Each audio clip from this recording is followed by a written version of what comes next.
Bienvenido al taller de decálogo de bolsillo del paciente paliativo. Os voy a presentar, mi compañero es Manuel Mejías, médico de familia, trabaja en Sevilla y ha sido durante varios años encargado del equipo domiciliario de cuidados paliativos, de uno de los equipos domiciliarios del Hospital de Jerez, y ahora pues ha vuelto a la primaria y es coordinador del grupo de trabajo de cuidados paliativos de Semergen.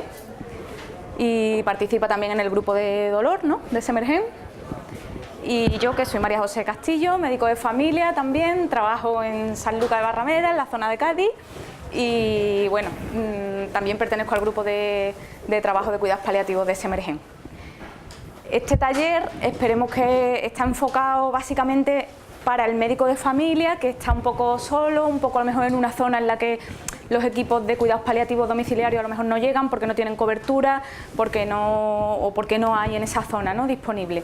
Lo que pretendemos con el taller es que repasemos los 10 aspectos más básicos que cualquier médico de familia debe tener claro para manejar un paciente que precisa cuidados paliativos de una complejidad baja, media, o por lo menos para que, si tiene un paciente en cuidados paliativos con una situación compleja, sea capaz de detectar esa complejidad y entonces contacte a lo mejor con un recurso más especializado, ¿no? Bueno, ante todo también os tengo que pedir disculpas, pero me han pedido de la Secretaría de Semergen, me da mucha vergüenza un poco decir esto, pero que por favor los bolis cuando acabéis los dejéis en... Porque falta para otra sesión. Porque hacen falta para el taller de después. Ha sido... El folio nos lo vais a dejar nosotros si nos importa. Ha sido un tema de también un poco culpa nuestra, que los teníamos que haber pedido con más días de antelación. O sea que yo me autoinculpo que esto no es culpa de Semergen, ha sido más que nada culpa mía. Bueno, vamos a ir empezando y ahora ya me imagino que se irán incorporando los compañeros que faltan. Bueno, yo también como coordinador del grupo y presidente del comité científico vamos a realizar las segundas jornadas en Córdoba, que estáis invitados. 8 y 9 de marzo. 8 y 9 de marzo van a ser las cuotas más económicas que ofrece Semergen, y un programa muy práctico, muy consensuado, porque va a tratar todas las insuficiencias crónicas avanzadas, que es uno de los aspectos más importantes y que más nos preocupan a los médicos de familia y a los que estamos sensibilizados con estos temas, porque realmente son los pacientes que más vemos, pues, pacientes con demencias avanzadas, pacientes con insuficiencias cardíacas, postterminal y demás, ¿no? También se va a tocar temas pediátricos, en fin. El programa ya está hecho, se están confirmando los últimos retoques y bueno, os dejo aquí mi correo y mi teléfono personal, para que cualquiera que tengáis cualquier cuestión os pongáis en contacto, para que no, si no lo hacéis a través de la Secretaría de Semergen. Y bueno, porque tenemos también un grupo de WhatsApp de cuidados paliativos del grupo, y después uno que se llama Paliativos al Día, que ahí va cualquier profesional que hay no solo médicos de familia, hay médicos de otras especialidades, enfermeros, en fin, cualquiera que tenga inquietud con los paliativos y es para compartir información. Exactamente, es un grupo solo para compartir información de que hay muchas veces, pues bueno, incluimos cosas también de no solo de paliativos, sino de otros aspectos que puedan ser útiles, ¿vale? Bueno. Ante todo, deciros que esto, como su nombre indica, es un taller, y un taller que queremos que sea práctico, queremos que sea lo más interactivo posible. Con esa idea lo hemos preparado, que todos participemos. Nos ha fallado la tecnología, hoy nos han fallado varias cosas, y la tecnología nos ha fallado, y la aplicación para votar las preguntas y todo eso no la podemos, pero como somos poquitos, hemos planteado una serie de cuestiones y bueno, pues elegimos la respuesta que nos parezca más conveniente, así a mano alzada, como toda la vida, y ya está, ¿vale? Si a alguien le da vergüenza, porque levante un poquito el dedo, un poquito, no pasa nada. Aquí habla sin corte ninguno. Los objetivos del taller, ya os digo, básicamente que nos llevemos 10 ideas, 10 conceptos muy claros, y los puntos que vamos a tratar, aquí os los voy a ir poniendo. Tienes un paciente paliativo y sus circunstancias, los síntomas más frecuentes en cuidados paliativos.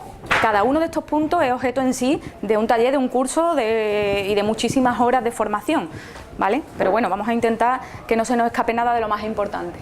Manejo del dolor, como el síntoma quizás más importante en cuidados paliativos, urgencias más frecuentes que se nos pueden presentar en cuidados paliativos, situación de últimos días, vías de administración de fármacos en cuidados paliativos, la sedación, estrategias de comunicación, nos vamos a centrar un poquito en el manejo del pacto de silencio, el profesional y los autocuidados del profesional ante el paciente paliativo y el duelo. Denso, está concentrado, son muchos conceptos, son muchas cosas, pero bueno, vamos a intentar que sea, ya os digo, lo más práctico posible. Y en primer lugar, os vamos a pedir un pequeño favor. Os han puesto el papel, el boli de préstamo, y os vamos a pedir que durante un minuto cerréis los ojos y penséis que hoy os han diagnosticado una enfermedad progresiva, incurable y con un pronóstico de vida corto. De forma anónima, si alguien quiere poner su nombre o lo que sea, pero de forma anónima, nos gustaría que escribierais en el papel aquella cosa que nos gustaría iros de esta vida sin haber hecho. ¿Un minutito? Una pregunta y complicada pregunta. Lo que os salga. Lo que... De eso es lo que se trata. Que también puede dar para un libro, pero no hace falta.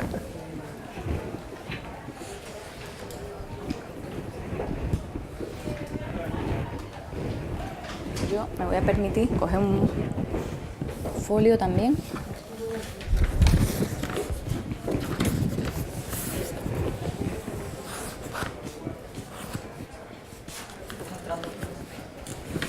Lo que queráis, una emoción o un...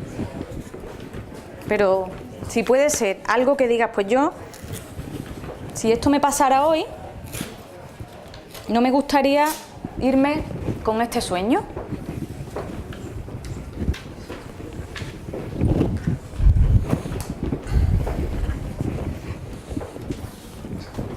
O con este deseo, ¿no? O con esta cuenta pendiente. Lo que cada uno...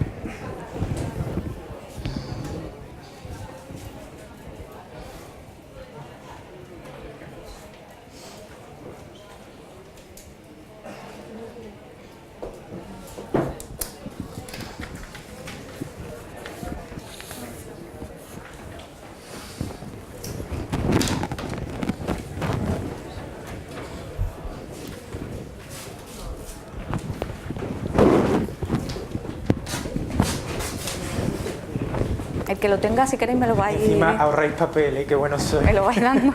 No hay que devolver la cuartilla. No, vamos que... Sí, sí, que fenomenal, que ha sido Como queráis, No. Vale, vale. Lo vamos mezclando con las cartas para que no... Gracias. Diga, que no saque el mío, que no saque el mío. No llevan nombre, ¿no? Pues ya está. Además, ya sabemos que la mayoría ¿alguien tendréis letra de necesita? médico, así que... Oye, si alguien necesita...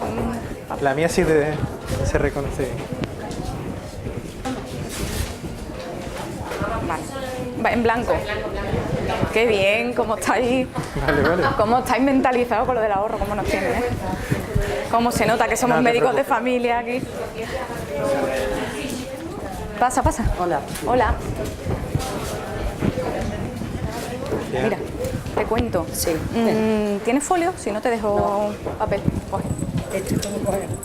Toma. Tienes que escribir alguna... Gracias. Alguna... Si imagina que hoy te diagnosticaran una enfermedad. Los bolígrafos son de préstamo, ¿vale? Perdonad. Tenemos orden de avisar que después lo necesitan para otro taller. Algo con lo que tú no te gustaría morir sin haberlo hecho. ¿Vale? ¿Alguien más que lo...? Oye, si alguien no lo tiene, pero lo quiere pensar a lo largo del taller y nos lo da después, sin problema. Y si alguien no lo quiere entregar, sin problema también. Vamos, que no es... Alguna... Es verdad que vosotros no estabais. Si hoy os diagnosticaran una enfermedad, a vosotros, terminal, progresiva, incurable, con pronóstico de vida corto, alguna cosa, algún proyecto, alguna ilusión. con lo que no, o alguna cuenta pendiente con la que no os gustaría iros. Gracias.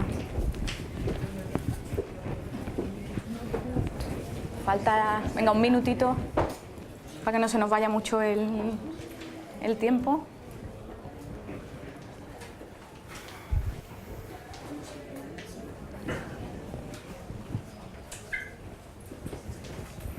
Os voy contando, mientras los que estáis todavía termináis, tranquilamente os voy contando. El taller lo hemos estructurado siempre con una pregunta a la que queremos que respondáis. Aquí estamos para equivocarnos todos y para aprender todos, ¿eh? Eso es lo primero. Como vienen las OPE el año que viene, pues hemos intentado sacar preguntas que ya han salido en OPE, en el MIR y todo eso, ¿vale? Algunas no, algunas tienen un no han poquito salido, de... pero van a salir. Algunas no han salido, pero son las que salen en la Porque OPE me del lo han pedido, 2019. así que van a salir. Algunas salen el año que viene. No o sea voy a que decir en qué sitio. Pero... Bueno, alguna saldrá. Empezamos la primera pregunta. Si alguien tiene ¿Alguien más tiene que dar el papel? Nada, ¿no? Bueno. Primera pregunta. En relación a los principios que rigen el modelo de atención a los cuidados paliativos y respecto a la atención integral de los pacientes terminales, señale la correcta. Esta es una pregunta de OPE, ¿vale? Incluye exclusivamente las necesidades físicas, psicológicas y sociales del paciente. Incluye las necesidades físicas, psicológicas, sociales y espirituales del paciente. Incluye exclusivamente las necesidades físicas, psicológicas y sociales del paciente y sus familiares. No incluye las necesidades sociales y espirituales del paciente. Así se formuló en la OPE. ¿Quién diría que es la 1? De entrada vamos a decir que todo lo que ponga casi siempre, exclusivamente, siempre y nunca, casi nunca es cierto. Y en medicina menos. ¿Quién piensa que es la 1? Nada. ¿Quién piensa que es la 2? Tenemos mayoría, ¿no? De 2. ¿Alguien piensa que es la 3? Tú piensas por ahí la 3, tú piensas que es la 3. ¿Alguien, la 4 la vamos a descartar, ¿no? Vale. Bueno, dieron por válida la respuesta 2, ¿vale? Esto salió en la OPE de Madrid del 2009. Esta respuesta, pues sí, la preguntaron así y digamos que es la más exacta, pero esta respuesta está incompleta. Esto fue una forma capciosa de preguntar ahí para pillar, como hacen siempre, pero esto está incompleto. Incluye las necesidades físicas, psicológicas, sociales y espirituales del paciente y su familia, ¿de acuerdo? Nuestra unidad a tratar va a ser el paciente y su familia. Esa va a ser nuestra unidad, ¿de acuerdo? ¿Y quién necesita cuidados paliativos? Pues de entrada necesita cuidados paliativos aquel paciente al que, como hemos dicho ya, y en el papel que nos hemos puesto, ¿no?, cuando hemos escrito el papelito, aquel paciente al que se le ha diagnosticado una enfermedad progresiva, a priori incurable y que tiene un pronóstico de vida corto, ¿de acuerdo? Si nos paramos a pensar, dentro de los cupos de médicos de familia que manejamos, tenemos metido en mente un poco el prototipo del paciente oncológico como el principal candidato a cuidados paliativos. Todos los días vemos en las consultas muchísimos pacientes que necesitan cuidados paliativos y a lo mejor no somos conscientes de ello, ¿vale? Porque ¿cuántos pacientes geriátricos con muchos criterios de fragilidad tenemos? Con demencias evolucionadas, insuficiencia renal crónica, insuficiencias cardíacas evolucionadas. Y esos pacientes, en llegado a determinado momento de su vida, pueden ser candidatos a cuidados paliativos también y tenemos que ser conscientes de ello, ¿no?, y manejarlo y atender a sus necesidades y las de su familia como tal, ¿de acuerdo?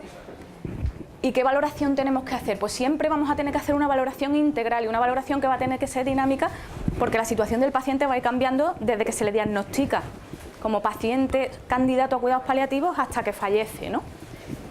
Y esa valoración, ¿qué tiene que incluir? Tiene que incluir aspectos físicos. Me da cosa que estéis ahí, os podéis... Aquí hay una silla, ¿eh? Por aquí hay una silla, ¿no? Sí. Y no sé, si pudieran coger esas, ¿no? No sé. Por ahí hay otra. Esta valoración debe incluir aspectos físicos, aspectos psicoemocionales, aspectos sociofamiliares y aspectos espirituales. Tenemos que hacer siempre la valoración completa y, si es posible, la tenemos que hacer por ese orden. ¿Y por qué la tenemos que hacer por ese orden? En primer lugar, porque estamos acostumbrados a lo físico. A los médicos nos han enseñado siempre, desde que entramos en la facultad, a manejar sobre todo los aspectos físicos de la enfermedad. Y aparte también a lo que los pacientes están acostumbrados, ¿no? No podemos llegar y aproximarnos a la dimensión espiritual de un paciente ni a preguntarle por sus preocupaciones si lo acabamos de conocer, ¿no? O si se le acaba de diagnosticar la enfermedad. Dentro de la valoración física, ¿qué tenemos que ver? ¿Qué enfermedad tiene? ¿Qué se le ha diagnosticado? Ver si realmente es un paciente de cuidados paliativos, porque no sería la primera vez también que asumimos que un paciente lo es y dejamos de hacer cosas cuando realmente a lo mejor lo que estamos tratando es una situación reversible, no es una enfermedad terminal, y tenemos que ver sus comorbilidades, tenemos que ver sus antecedentes y tenemos que ver todo lo que veríamos en cualquier otro paciente, por ejemplo, sus hábitos tóxicos. ¿Por qué? Pues porque puede ser importante. A lo mejor un paciente alcohólico luego nos va a poner complicaciones a la hora de manejarle el dolor porque va a tener peor respuesta. Si hay antecedentes psiquiátricos y todo tipo de aspectos, ¿vale? Atender no solo a los síntomas que presenta el paciente en ese momento de su proceso terminal, digamos. Los pacientes con cáncer, con demencia o lo que sea, pues también son diabéticos y también lo tenemos que seguir manejando según corresponda desde el primero hasta el último día de su vida. También pueden ser cardiópatas o también puede ser cualquier otra cosa. Y no nos podemos olvidar de todos esos aspectos. Por otro lado, tenemos que hacer una valoración psicoemocional. Tenemos que preguntarle al paciente cómo se encuentra de ánimo, con preguntas abiertas. ¿De acuerdo? Tenemos que preguntarle qué le preocupa. A lo mejor nos dice su familia. Bueno, ¿su familia el qué? ¿Qué es lo que le preocupa de su familia? ¿Le preocupa qué es lo que le entristece? ¿La situación en la que va a quedar? ¿Alguna cuenta pendiente? Y todo eso tenemos que explorarlo. Y tenemos que intentar detectar activamente signos y síntomas de ansiedad y de depresión, porque la ansiedad y la depresión están infradiagnosticados en este tipo de pacientes, porque asumimos como que todo lo que le pasa es normal de lo que tiene. Y a lo mejor dejamos de tratarlo y a lo mejor tendríamos que indicar un antidepresivo, ¿de acuerdo? Todo esto lo vamos ahora a ir viendo con más tranquilidad. En la valoración sociofamiliar tenemos que ver la estructura de la familia, el rol que el paciente desempeñaba y desempeña todavía en ese núcleo familiar, en qué etapa del ciclo vital están, si están con hijos adolescentes, si hay niños en la casa, qué recursos económicos tienen. A veces la persona que enferma era la única que aportaba dinero a casa, entonces la situación pues se le complica mucho más y tenemos que atender esa necesidad también, ¿no? Contactar con el recurso que necesitemos, con trabajadores sociales o con quien sea.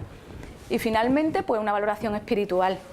Esta es la más difícil. Acercarse a la dimensión espiritual de una persona es un reto para todos los médicos, porque primero tenemos que acercarnos a la nuestra propia, preguntarnos nosotros muchas veces qué sentido tiene para nosotros el dolor, qué sentido tiene para nosotros la muerte.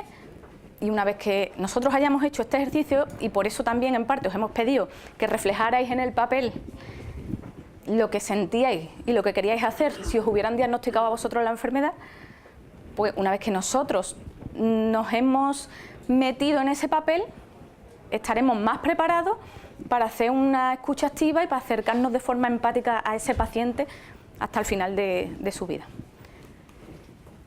Y seguimos. Síntomas más frecuentes en cuidados paliativos, el control de síntomas y la comunicación son los pilares básicos, las herramientas básicas de los cuidados paliativos.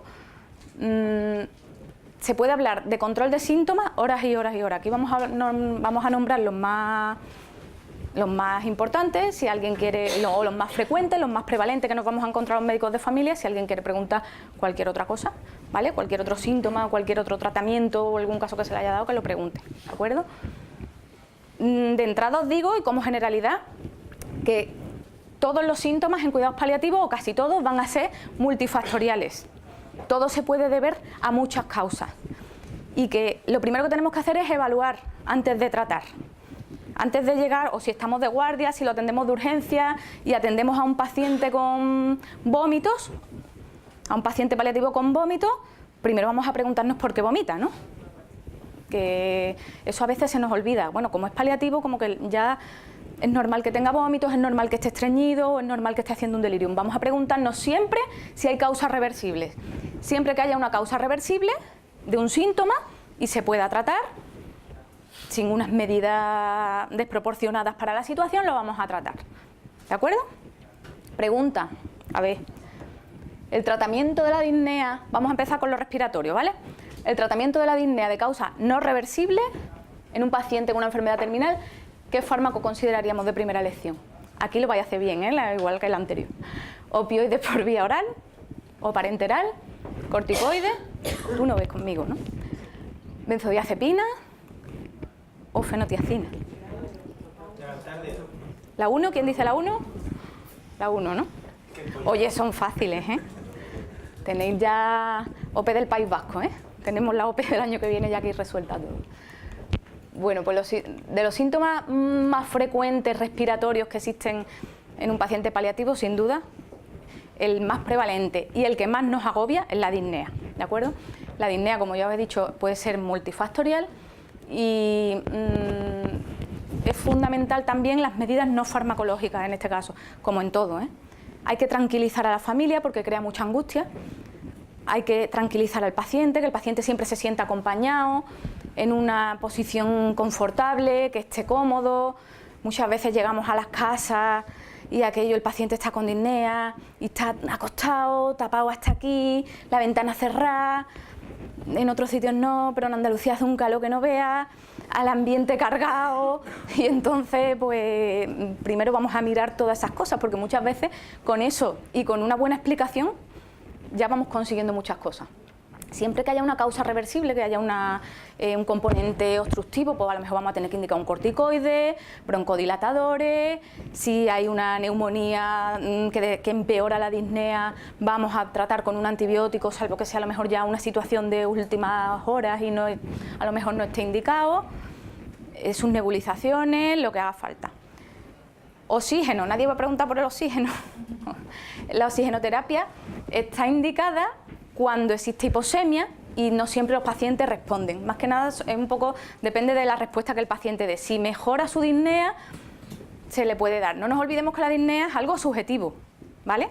Que también somos un poquito a veces dados a que llegamos, ponemos el saturímetro, 94, bueno, no está tan mal, no, a lo mejor el paciente tiene disnea y nos dice que tiene disnea y lo tenemos que manejar como tal. Otra cosa es que esa disnea a lo mejor tenga un importante componente ansioso, ¿vale? Pues tendremos que tratarlo, pero no confundamos disnea con hiposemia o con insuficiencia respiratoria. La disnea, no se nos olvide, es subjetiva, y si el paciente dice que se asfixia, hay que manejarlo como paciente que se asfixia, ¿de acuerdo? Es verdad que los pacientes terminales, la oxigenoterapia domiciliaria, aunque tenga saturaciones basales normales, les ayuda mucho, sobre todo ante cualquier actividad, ya sea desplazamiento cama-sillón o el aseo. Es verdad, y esto los neumólogos muchas veces, que en los hospitales en los cuales solamente ellos hacen la indicación, ellos no se enteran, porque claro, no saben lo que es estar en un domicilio, que verdaderamente un paciente puede tener basalmente normal y hace cualquier actividad y se pone en 87, 88 y lo pasa muy mal. Y realmente, aunque sea a presiones muy bajas, al paciente le alivia esa disnea. Es muy importante la disnea, lo que lo ha dicho María José, el componente de ansiedad, ¿vale? Cuando además, sobre todo si estamos en situación más de final de día, cuando estamos utilizando muchas veces la morfina, como el opioide, el gold estándar y los miedos, ahora después si queréis lo hablamos un poco de qué hay que hacer para que no os dé miedo ningún opioide, ¿vale? Pero sí es verdad que la disnea hay que tener en cuenta que cuando tú estás monitorizando con la morfina, puede llegar el momento, y no estoy hablando de que el síntoma sea refractario, pero ya adelanto, en el cual ese componente ansioso pueda ser más importante del que nosotros pensamos. Bueno, pues vamos probando con un ansiolítico y vemos hasta qué punto podemos mejorar esa disnea sin provocar la famosa depresión respiratoria, que ya os digo, a la que tanto miedo le tenemos y que realmente en paliativos no hay casos descritos, y los casos que han ocurrido, no en paliativos en general, ha sido pues accidentes, mal uso de la medicación, sobredosificación porque haya habido, pues imaginar una situación, paciente abuelito deshidratado y le han puesto un parche de fentanilo, otro parche, y al final estaba más parche que una bicicleta. Esas han sido normalmente las causas de depresión respiratoria. ¿Vale? ¿Alguna pregunta de disnea? ¿Algo como fármaco? Ya hemos dicho, como fármaco ideal, la morfina, bien sea vía oral, ajustando dosis según si el paciente la tomaba previamente o si no, si lo vamos a poner como tratamiento nuevo, vamos titulando hasta que mejore y si no es posible, puede necesitar rescates de rescate opioides, de morfina. que morfina suele ser el más indicado, igual que hay pacientes con dolor que necesitan rescate con morfina. Normalmente, como regla general, las dosis serán menores que en el dolor, y por regla general, igual que los rescates en general de cualquier opioide en un enfermo no oncológico suelen ser menores que en un oncológico, ¿vale? Por la fisiopatología propia de la enfermedad. Eso. Otra cosa, casi todos los fármacos, luego lo vamos a ver, casi todo lo que vamos a usar en paliativos, casi todo se puede usar por vía subcutánea. Después lo vamos a ver con más tranquilidad, ¿vale? Bueno, otro síntoma así importante y que nos agobia bastante y al paciente por el impacto emocional que tiene además es la hemostisis, ¿vale? La hemostisis depende de si es una hemorragia masiva o si es una hemostisis leve. Tenemos que intentar también incidir mucho en las medidas no farmacológicas, tranquilizar al paciente, acompañarlo, si es posible poner paños, sábanas oscuras, toallas, porque tiene un impacto visual muy desagradable lo de ver la sangre, tanto para el paciente como para los cuidadores, y produce mucha angustia, ¿de acuerdo? Si está asociada a un proceso de causa reversible, pues por supuesto lo vamos a tratar, ¿vale? Si es una hemostisis desencadenada por una neumonía o por lo que sea. Como fármaco para la hemostisis, ¿habéis usado alguna vez el ácido tranexámico? El anchafibrin. El anchafibrin va muy bien, se puede usar por vía subcutánea también. Podemos tratar la tos con antitusígenos si está desencadenada por la tos. En algunos casos, y muchos autores también emplean la nebulización de adrenalina. No sé si la habéis usado. Los pacientes pueden tener en su casa su cacharrito de nebulización y se usaría una ampolla de adrenalina en 4 mililitros de suero y se le pueden hacer nebulizaciones y la verdad que tienen buen resultado, ¿de acuerdo? Que es una hemorragia, que es una hemostisis masiva, pues a lo mejor ya este paciente lo que va a precisar es una sedación. ¿De acuerdo? Es un síntoma difícil de controlar y casi siempre va a necesitar una sedación paliativa. Es de lo más frecuente, pero vamos, puede ser también una hemorragia digestiva alta cuando es una hemorragia masiva. Es una excepción en la cual se realizaría una sedación paliativa urgente, rápida y sin consentimiento informado. Es de los pocos casos al en los ser que masiva ya sabemos que la muerte es inminente y entonces lo que ahí se pretende es que el paciente en esos minutos que se hacen eternos, ¿vale? Porque los que hemos tenido esto os aseguro que se hacen eternos, el paciente no se entere lo menos posible, ¿de acuerdo? Sin consentimiento informado del paciente. Del paciente o de la familia, o de la, porque pero bueno, ya hablaremos después del consentimiento. Hombre, lo ideal, de la familia tampoco. Lo ideal es consensuarlo, pero si no, exactamente, esto es una situación de urgencia. Es una situación de urgencia. ¿Vale? Igual que una situación de urgencia, os llega un paciente con una hemorragia, está inconsciente, lo metéis en quirófano, venga, le ponéis una transfusión y ahora resulta que os enteráis, todo esto, que es un testigo de Jehová y que ha hecho unas voluntades vitales anticipadas. Si se demuestra que ha sido una situación urgente en la cual no era posible pues, hacer una consulta del registro y etcétera, eso está más que justificado. ¿Vale? Porque una situación, siempre ante la duda, hay que estar a favor lógicamente de la vida. Eso no da derecho, como algunos parece a veces que defienden, ¿no? Que tienes ahí la persona precadáver y le empiezas a hacer cosas que son... No, eso es una cosa que se llama limitación de esfuerzo terapéutico. La sedación la vamos a ver. Por eso la ley 41/2002 de autonomía del paciente, eso se lo digo yo a los estudiantes de medicina y a los residentes. Esa ley hay que leérsela. Y además es muy fácil de leer y hay que estudiársela, porque ahí, mira que sacan los políticos leyes, pues todo se basa en eso. ¿Vale? ¿Vale?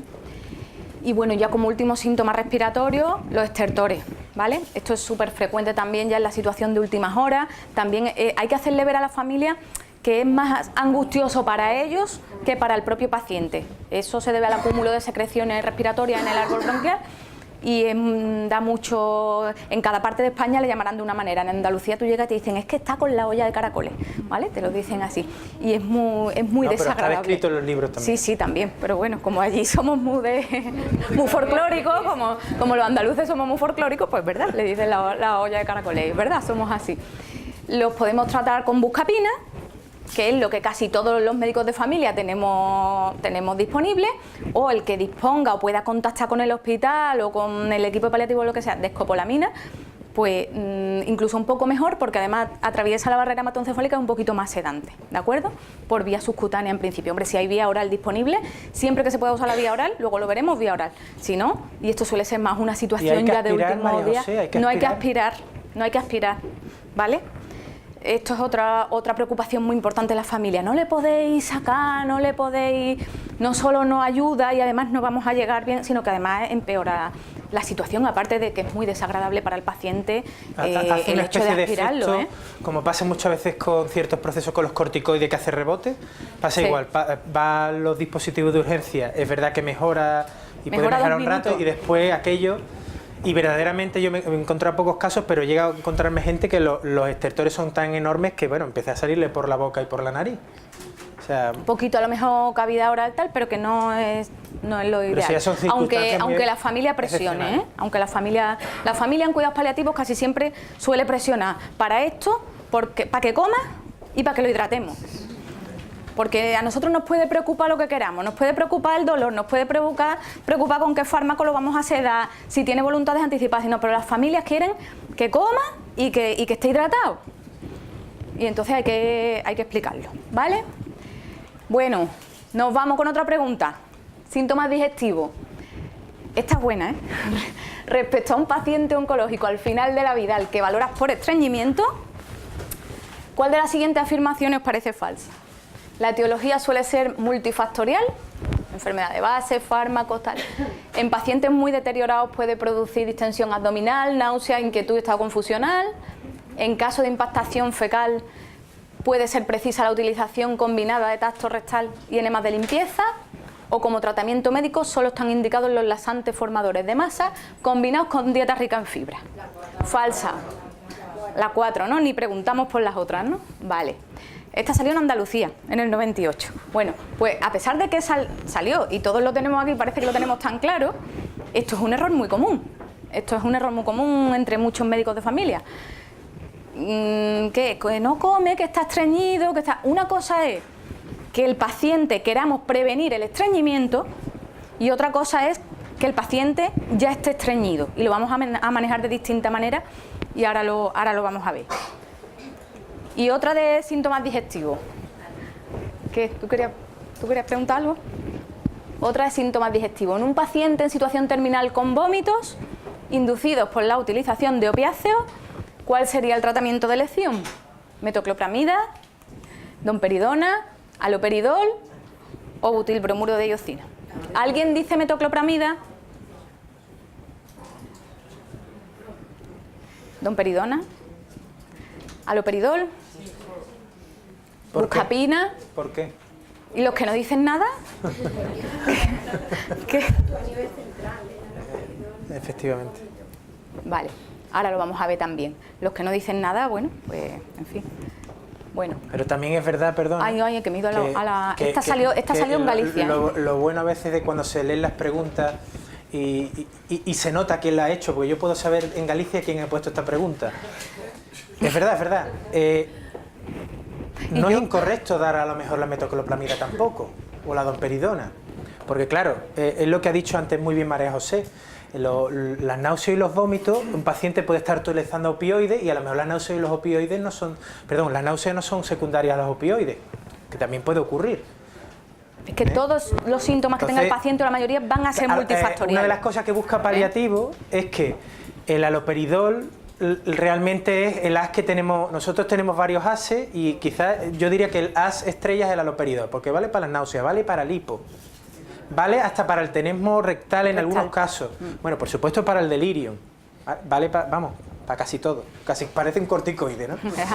Como los corticoides en derma, como las cremitas de corticoides que valen para todo lo que no sabemos, pues el haloperidol aquí es igual. En el año 2007, no sé, aquí hay gallegos, algunos, ¿no? Se hartaron de preguntar paliativo. Salieron en la OPE de Galicia 25 preguntas, un caso entero, una barbaridad de paliativos. O sea que hay que saber muchos paliativos. Bueno, de náuseas y vómitos, lo que hemos comentado, ¿no? Que siempre lo más importante es preguntarnos por qué vomita el paciente. Porque los pacientes paliativos vomitan por muchísimas razones. Muchas veces son vómitos a lo mejor anticipatorios porque sabe que va a tener una sesión de quimio, que en ese caso a lo mejor pues, hay que hacer un poquito más de psicoterapia o dar benzodiazepina, estará indicado el ondansetrón o el granisetrón. Son vómitos inducidos por fármacos, por ejemplo los opiáceos, ¿vale? Y usaríamos el haloperidol. Incluso la metoclopramida puntualmente también se pudiera utilizar, aunque sería más de elección el haloperidol. Pueden ser por distensión gástrica, pueden ser porque el paciente tiene una impactación fecal. Siempre buscar la causa de por qué, o las causas de por qué el paciente tiene ese síntoma. Se pueden asociar distintos fármacos de distintos mecanismos, ¿vale? A lo mejor el paciente tiene una hipertensión intracraneal que le provoca pues, los típicos vómitos en escopete y hay que usar un corticoide, hay que usar desametasona y a lo mejor combinado con haloperidol, ¿vale? A lo mejor no se trata de usar un solo fármaco. Yo voy hablando un poco rápido porque el tiempo es justo, pero que preguntéis lo que queráis, ¿eh? Respecto al estreñimiento, lo más importante que tenéis que saber es eso, que hay que intentar prevenirlo, que también es multifactorial por la debilidad del paciente, por el encamamiento, por los fármacos, por procesos obstructivos y también puede ser útil combinar distintos tipos de laxantes. No están indicados cuando el estreñimiento ya está instaurado los formadores de bolo, ni dar fibra, ni nada de eso. Yo tengo una compañera que a todos los pacientes suyos paliativos le dice, dale kiwi. O sea, y lo dice, ¿eh? Así, tranquilamente. Y están ya estreñidos. A ver, si le damos más fibra, lo que vamos a hacer es aumentar, tú te ríes porque sabes quién es aumentar el bolo fecal y vamos a empeorar la situación, ¿vale? Buscar siempre un fecaloma. Siempre. Y si lo hay que desimpactarlo, ¿vale? Eso, como dices además lo del fecaloma, María José, cuando veáis un paciente paliativo y sobre todo pasa mucho en ancianos, que comienza con un delirio, siempre hay que descartar fecaloma. Lo vamos a ver ahora. Lo vamos a ver ahora, los factores del delirium. Dime.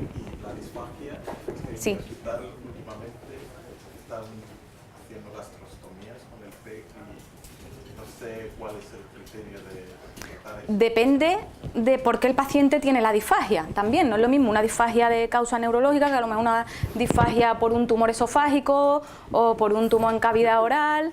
Lo que está claro es que es un tratamiento que cuando una disfagia instaurada hay que hacerlo precoz.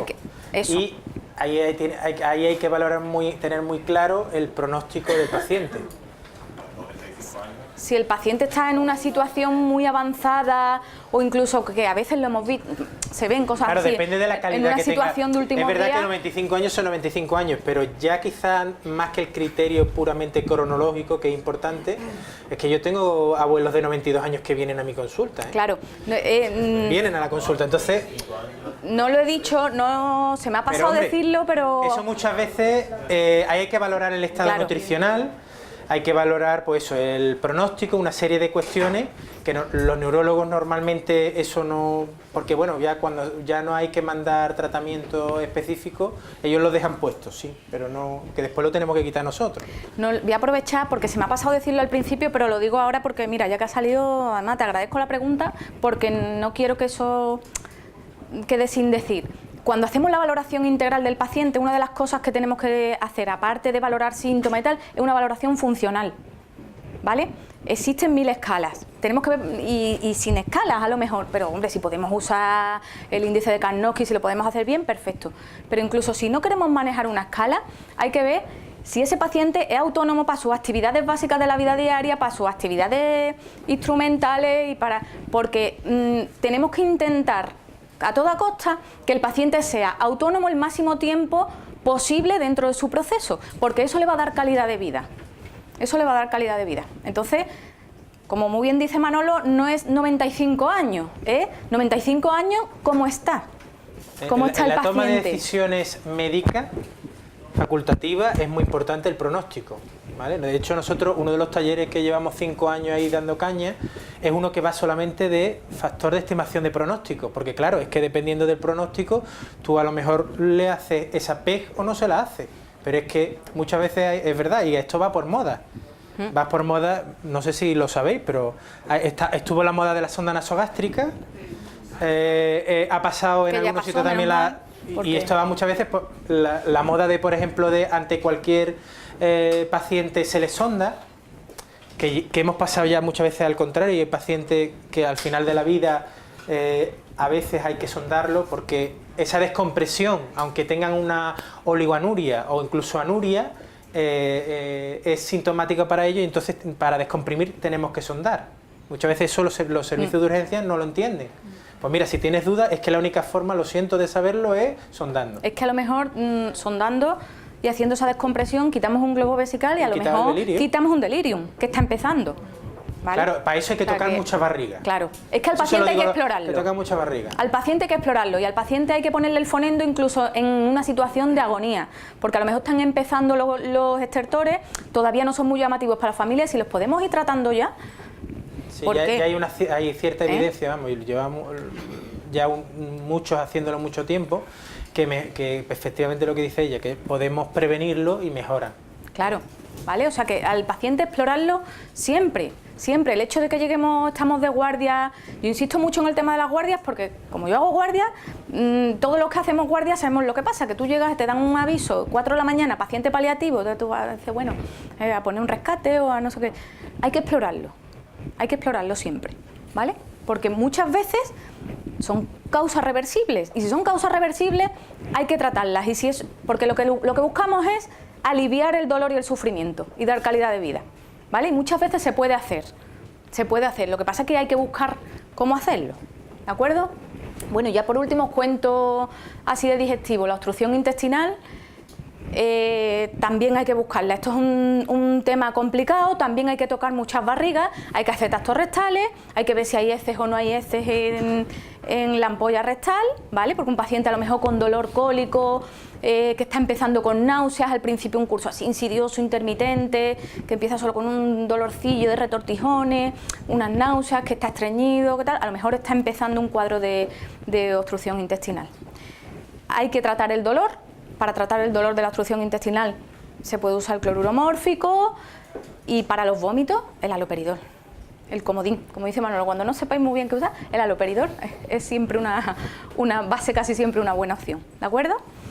Hay veces en los que ya es una obstrucción completa y bueno, pues ya va a haber que hacer a lo Yo por mejor eso una siempre sedación. hablo de proceso obstructivo, y además los pacientes que tú tienes en casa, que no lo vas a dar llevar a un hospital, porque además muchas veces ¿para qué? Pues sí es verdad que dices, bueno, el paciente no sé si es una obstrucción completa o parcial, pero cuando tú has tocado cientos de barrigas lo sabes. Y de hecho además también está indicado y está demostrada la eficacia de poner un tratamiento ya que es el mismo para una obstrucción per se. Que es lo que ha dicho Pepa, bueno, si no es completa se puede incluir la metoclopramida y los corticoides, que también hay que tener siempre los corticoides del pronóstico. La desametasona disminuye un poquito el edema de pared y también le pones puede corticoides y lo puedes poner como una moto.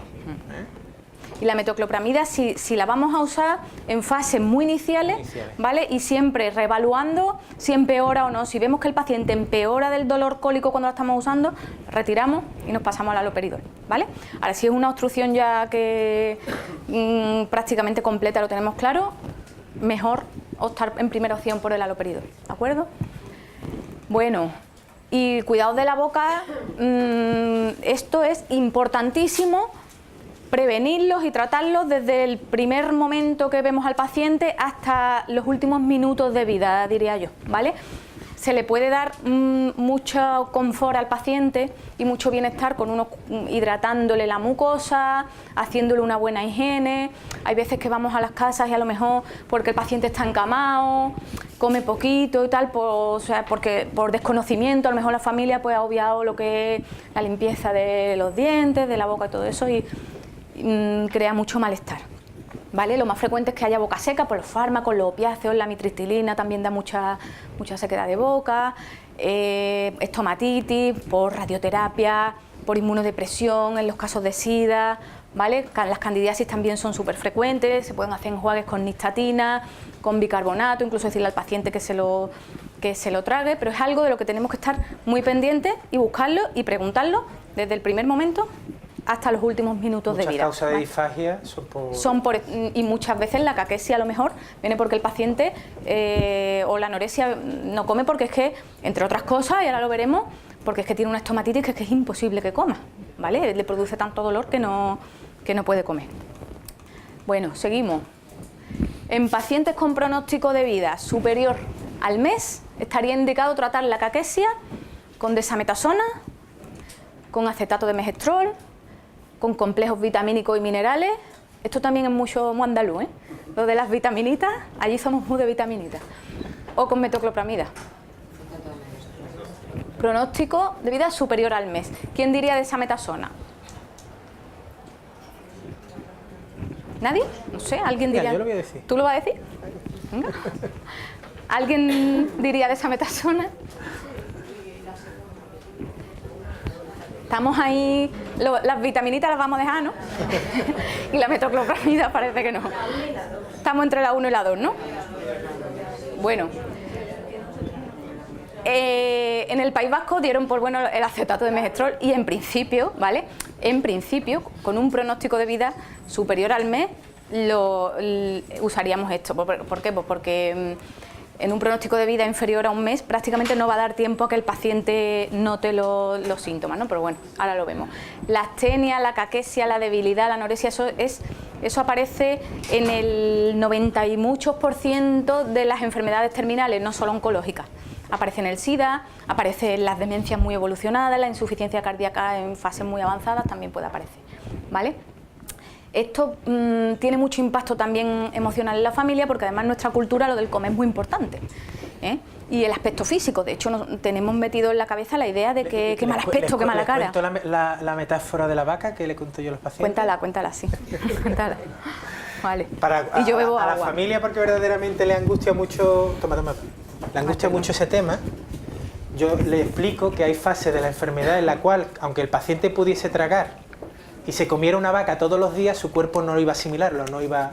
Y no me preguntéis por qué, pero la metáfora de la vaca se ha convertido en un clásico. La gente lo entiende, lo suele entender así. Porque verdaderamente, esto también es un hecho cultural, vamos, que sería largo de explicar, pero claro, venimos de que no hace tanto tiempo hubo una guerra civil en España y la gente se moría literalmente de hambre. Entonces, eso queda en la mentalidad cultural y social y existe eso de, no, es que se va a morir porque no come. Y hay que quitarle ese pensamiento o hay que cambiar la perspectiva de que el no comer es otro síntoma más, igual que puede aparecer dolor o debilidad, y que se va a morir por la enfermedad y no porque no coma. Pero eso es muy importante desde el principio. Desde que sabemos que un paciente es terminal, hay que trabajarlo. Incluso en una demencia que puede durar... Yo he tenido demencia, Alzheimer, desde hasta 18 años. Y que ya es tiempo. Pues fijaros, desde el principio, pues se puede morir, claro, a decir ya a la familia, bueno, se puede morir, llevan diciéndomelo 18 años, hasta que ocurre. Claro. Una cosita, mira, me llamó mucho la atención que los paliativos que conozco yo decían una cosa que, bueno, a la familia la deja mal, pero los deja pensando. Dicen, es que se va a morir porque va a dejar de comer. Y dicen, no se va a morir porque está dejando de comer. Está dejando de comer porque se está muriendo. Exacto. Que es súper fuerte, pero la verdad es que se hace pensar. Efectivamente, vamos, Sí. es una forma de Sí, lo una mismo forma de que... hacérselo ver. Otro síntoma más. A una pobre anciana, su hija con la mejor intención, darle puré, una neumonía por aspiración. Esa es otra cosa que hay que hacerles ver, que no los obliguen a comer, no solo por las complicaciones. Que no si come hacemos porque eso, no además, puede, no porque se no puede quiere. morir por una neumonía aspirativa, y los que hemos visto muerte por neumonía aspirativa es súper desagradable. Aumentan los estertores, la disnea, que muchas veces preguntas y te dicen, no le da de comer, y la has visto el día anterior y dices, le ha dado. La ha dado, pero ¿qué vas a hacer? ¿Lo vas a poner con el paredón de fusilamiento? Porque también hay que entender, nosotros estamos un rato, que está 24 horas y el que además lleva esas, no 24 horas, lleva días, semanas, meses y años, pues llega un momento que muchas veces es lógico. Hay que hacerles ver que no come porque no puede. Que muchas veces el hecho de insistirles en comer les crea un sentimiento de culpa que se hacen sentir muy mal. Ahora voy a contar una anécdota. Manolo y yo tuvimos un paciente en común que le daban hasta el menudo triturado, y se lo daban. Y el menudo. El menudo. ¿No sabéis lo que es el menudo? El menudo es un... callo, ropa vieja, una bueno, cosa así. Triturado. El gazpacho. Sí, señora, una paciente de la Algaida Cádiz profundo. Y tú llegabas a la casa y ¿cómo está hoy? ¿Cómo está? Y tú la veías allí, aquello. Nos llevamos esperando el desenlace. Eso era todos los días, nos llamábamos. ¿Qué es? Ya no. ¿no? Y tú llegabas, está mejor, porque mira, se ha tomado un gazpachito y llegamos a la y un conclusión que el menudo. menudo Sí, rejuvenece, claro. así que... Entonces ya llegamos a la conclusión de que mientras le dieran menudo, gazpacho, salmorejo, de todo, yogures, de todo, Pero es pues verdad la que no paciente hacía vivía. aspiración. Y no la hacía, Es verdad ¿eh? que no hacía Esa era una campeona, ¿eh? Eso no es una crisis de necesidad. Eso... Una situación aguda que vemos todos los días en paliativos que hace que yo lo que le digo muchas veces es que no tiene ninguna sensación de sed. No tiene sed, no tiene hambre, y se tranquiliza mucho. Igual que en las hemotisis le digo que le pongan toallas oscuras. No le pongas nunca una toalla blanca, porque es tremenda la hemotisis. A menos que sea sevillista, entonces a lo mejor... Y bueno, cuidadito con los sevillistas, ¿eh? Sí, sí, es verdad. Sí, pero que muchas veces, tú lo que quieres decir es que muchas veces la información y el hablar con la familia, el dedicarle a explicarle ciertas cosas es más curativo, la comunicación en sí es una herramienta terapéutica. Si le das palabra a la muerte, Sí. pues le das mucho a la vida, evidentemente. Entonces, tienes que hablar mucho. Porque este sabe paliativo. Este sabe mucho de paliativo. Sí, y hay que hablar de la muerte. Las situaciones de necesidad son físicas, evidentemente, son psicológicas, son sociales, son el cuidado principal, son todos esos aspectos tan importantes que estáis tratando también. Y sí que se agobia mucho, pues un suelito. O sea, nosotros tenemos el nivel básico que es atención primaria, tenemos un nivel intermedio que, por ejemplo, es agua en Galicia, ¿no? Y luego tenemos las unidades de cuidados paliativos hospitalarias. Y bueno, sí que les agobia mucho todo eso, que ya han salteado para que le vengan a poner una soloterapia, donde el paciente no tiene ninguna sensación de sed ni de hambre. Pero eso es verdad que en lo de comer y beber nos insisten mucho y en lo de hidratarlo a toda costa. ¿Vale? Bueno, seguimos. Para los calambres musculares, esa es otra, lo digo de pasada. Muchas veces buscar la causa porque a lo mejor hay que hacer una rotación de opiáceos. A veces son por opiáceos, por hipoglucemias, por ferropenias, y si se puede tratar, se trata, ¿vale? Por los iones y si, por hipercalcemia, a lo mejor que están empezando.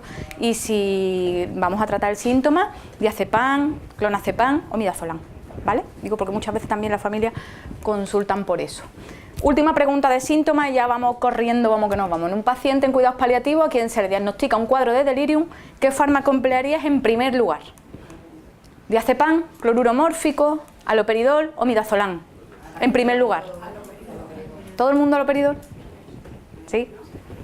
Vale, haloperidol. Perfecto, muy bien. Pues el delirium es uno de los síntomas neuropsiquiátricos más frecuentes que vamos a encontrar en el paciente paliativo, ¿vale? El delirium muchas veces hay que buscarlo, hay que sospecharlo porque tiene un curso así fluctuante, al principio parece que está un poquito a lo mejor con desorientación temporoespacial, no tiene necesariamente que estar agitado, hay formas de delirium hipoactivos y no hay agitación. A lo mejor tiene más tendencia al sueño y tenemos que buscarlo. Y sobre todo también buscar causas reversibles. El delirium también crea mucha angustia en la familia, sobre todo en las formas agitadas, porque el paciente se puede poner agresivo, la familia se agobia, de por qué me hace esto a mí, por qué me habla así, si yo lo estoy cuidando. Entonces, busca causas reversibles porque si las hay que tratarlas, ya que si no las hay, eso es un pronóstico, es un indicador ya de un pronóstico de vida probablemente corto. ¿Vale? De poquitas semanas, días. Y hay que informar a la familia. ¿Causa reversible? Una ITU, una impactación fecal, por ejemplo, un trastorno hidroelectrolítico, a lo mejor la hipercalcemia. Pacientes oncológicos que tengan primariamente, o sobre todo penséis que sean tipos que fácilmente metastaticen en hueso, es muy frecuente la hipercalcemia. Desgraciadamente la hipercalcemia solo la podemos saber con analítica. Pero una hipercalcemia es reversible. Otra cosa es que tenga una hipercalcemia y por otra serie de signos, pues veamos que está en situación de últimos días. Pues decimos, bueno, pues si tiene una hipercalcemia, pues se va a morir con el calcio estupendo. ¿Qué le vamos a hacer, no? Vale. Pero por lo menos que no tenga síntomas. Y muy importante también el insomnio, ¿vale?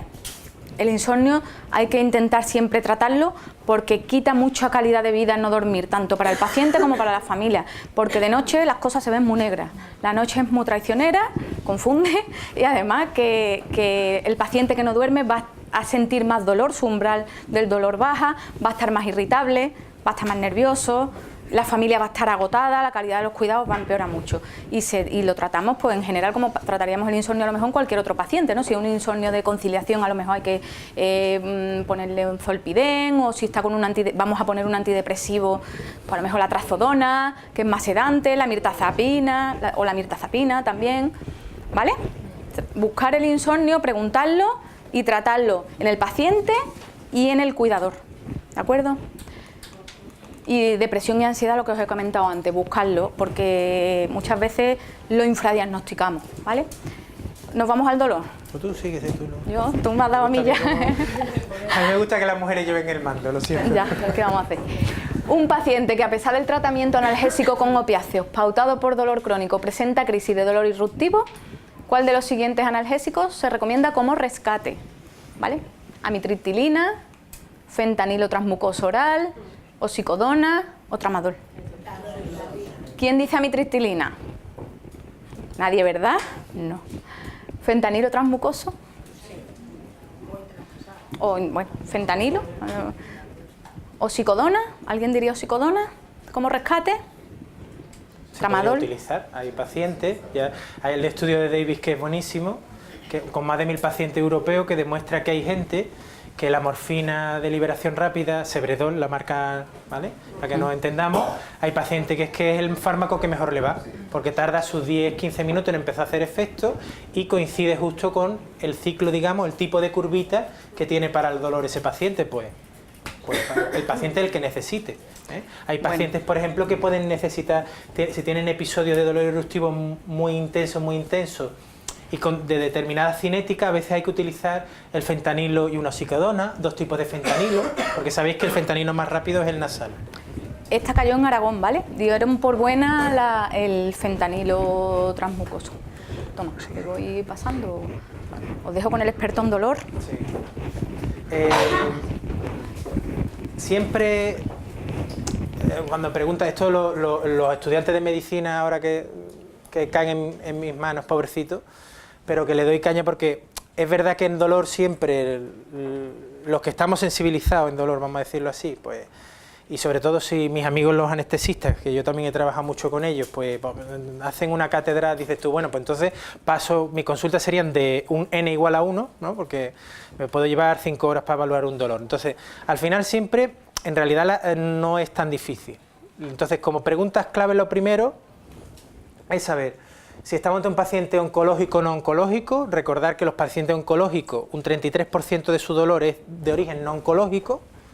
Si un paciente oncológico, si tiene dolor irruptivo oncológico, veréis que hay una corriente también, sobre todo por anestesia, que defiende el concepto de dolor irruptivo no oncológico. Yo tengo mi opinión al respecto. Bueno, le has puesto nombre, para mí eso es un dolor agudo, llámalo como quieras, ¿no? Un paciente que tiene un dolor crónico, no oncológico, puede tener sus crisis de dolor agudo y efectivamente puede ser utilizado a lo mejor por un fármaco que utilicemos para dolor irruptivo. Pero es muy importante varias cosas. Lo primero es diferenciar si es componente neuropático o no, porque según eso va a hacer que el tratamiento vaya más hacia analgésico o más hacia coadyuvante, aunque probablemente tengamos que utilizar los dos. La otra parte muy importante, ya lo ha dicho Pepa, es lo de los hábitos tóxicos. Los hábitos tóxicos, ¿por qué? Porque una persona con hábitos tóxicos, con distrés emocional, con enfermedades psiquiátricas, pues está demostrado que, y si además tiene dolor irruptivo de tipo incidental, está demostrado que es los dolores más difíciles de tratar.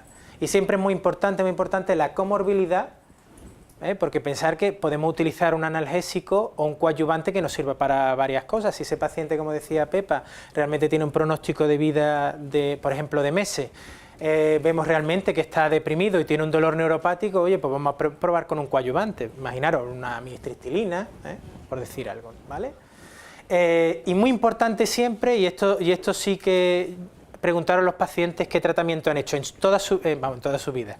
Lo que sepamos, ¿no? En dolor en general, ¿vale? Porque muchas veces le vamos a mandar un fármaco y después, si no hemos investigado y resulta que se le sentó mal o cuando ve la caja no se lo toma porque le mandaron, pasa por ejemplo mucho con la pregabalina. Pregabalina, hay gente que se empeña en empezar por 75 y es verdad que en adultos sin insuficiencia renal se puede empezar por 75, pero hay gente que tú le das 75 y que no. Entonces dicen, esto se lo va a tomar Rita la cantadora. Entonces, muchas veces es mejor empezar con dosis a lo mejor de 25 y a lo mejor con 25 no tiene problema. Entonces, todo eso son puntos clave que ayudan a que tengamos más éxito, digamos, en poder tratar el dolor, ¿vale? Así como un esquema general, porque dolor daría para, pues eso, no para un taller, para curso, para máster, da para todo. ¿Una pregunta de dolor? ¿Pasamos a urgencia? ¿O una cosa que se ocurra? Porque el dolor da para mucha duda, ¿no? ¿Algo? Por los opioides, ¿vale? Los opioides siempre tenéis que pensar, mirar, respirar, ¿vale? Esto, lo siento, es las tonterías mías que se ocurren para que nos acordemos. Pensar, primero, qué dosis de opioide le hemos dado, si ha habido sobredosificación. Pensar, ¿por qué? Porque la somnolencia es uno de los efectos más importantes. Lo de mirar, pues las pupilas, hay que mirar las pupilas. Y esto, por ejemplo, yo hago mucho hincapié en urgencia. Un paciente que viene con, imaginar un edema agudo de pulmón, se le pone morfina, ¿no? Mirarle antes las pupilas, porque os podéis dar un susto, no le miráis las pupilas, por lo que sea empieza a deprimirse, y, uy, pupilas mióticas, no, es que las tenía mióticas de antes, ¿no? Y por supuesto lo de la frecuencia respiratoria como el signo, digamos, más importante para monitorizar los opioides. Saber que el estreñimiento siempre lo vamos a tener en mayor o menor grado, las náuseas, vómitos, que son sobre todo las náuseas relativamente frecuentes, sobre todo es al inicio del tratamiento. Por eso los antiguos, los maestros nuestros decían, la mano que prescribe la morfina prescribe el antiemético y el laxante. Bueno, depende también, hay pacientes, una pregunta que os puede servir, hay personas que tienen un umbral nauseoso mayor. Hay gente que, uy, me he tomado una gamba que no era un langostino de San Lucas. Pum, Hombre, ahí hay gente que se pone malísimo con una gastroenteritis y pues depende de ese umbral, pues a lo mejor y ante la duda pues se le manda un antiemiético pautado, que además eso va a tranquilizar, porque pensar que sobre todo en el tema de dolor, cualquier otro síntoma, es muy importante al principio que el paciente vea que las cosas por lo menos no van peor, y que poco a poco pues el tratamiento irá haciendo sus efectos, ¿vale? Y recordar el tema en la disnea, el componente ansiolítico, y sobre todo en una situación de urgencia, ya todo por vía intravenosa o subcutánea, si empezáis a lo mejor por una disnea de dar morfina y veis que empieza a deprimirse, verás, respiratoriamente, o a disminuir, mejor dicho, más correctamente, la frecuencia respiratoria, pensar que antes de llegar a una depresión, a lo mejor hay que añadir como componente un ansiolítico, ¿vale? Si el dolor está infratratado en el no oncológico, los pacientes no oncológicos se pueden enfermar y están infratratados en el oncológico, en la paciente terminal también, están infratratados. Eso es un caballo de batalla. Aquí nos va a pasar, porque de este taller va a saber todo el mundo sabiendo manejar. Además ahí tenéis el correo y el teléfono las 10 para cosas cualquier básicas cosa de que cuidado necesitéis. paliativo. Sí, bueno, es broma, es broma. Sí, es que hay mucho miedo a los opiáceos. Eso lo traemos como y hay que quitárselo. Los opiáceos, con una buena formación, son seguros y tenemos que usarlos. Y provocan menos mortalidad que los AINES. Claro, ¿eh? ¿Qué poco miedo nos da? Venga desquetoprofeno, venga naproxeno y venga esto. Y a lo mejor tenemos un paciente con prednisona, ibuprofeno, aspirina, porque tiene que estar antiagregado, ácido acetilsalicílico y demás, y no nos da miedo, y venga, y ala, y nos da miedo poner un tramadol. El dolor consume como al fuego, cantidad de opiáceos, pero además las dosis altísimas y no te dan ningún problema. Yo utilizo dosis altísimas y no dan ningún problema. En realidad Es es formación, el ya que está. necesite, ¿vale? Porque también sería, si por ejemplo, paciente con disnea y con dolor, morfina, paciente con dolor neuropático y ansiedad, tipo tapentadol o psicodona, en fin, que cuidado con el tramadol, con el síndrome serotoninérgico, que existe, ¿vale? Bueno, nos vamos con la urgencia, para que nos dé tiempo de ver todos los puntos. Me encanta lo de la urgencia, porque me gusta mucho la urgencia, he trabajado mucho en urgencia, a mí este tema me gusta mucho, porque yo creo que aparte de a los médicos de familia que trabajamos en primaria, a los que trabajan exclusivamente en puntos fijos, ambulancia y demás, habría que darle más formación en paliativos de la que se nos ofrece, ¿no? Yo lo primero que la idea, y me quedo tranquila si nos vamos de aquí todos con esa idea, es que al paciente y a la familia, y si no es posible al paciente porque no está en condiciones, a la familia, cuando se va a verle de urgencia, hay que darles una explicación de qué le pasa. Yo tenía un tutor cuando era residente que íbamos en la ambulancia y entonces llegaba con la carpetita, llegábamos a los paliativos y él llegaba hacia así, miraba así y la familia decía, ¿pero qué? Ponle morfina. La familia decía, ¿pero qué tiene? ¿Qué tiene? Decía, eso es de lo suyo.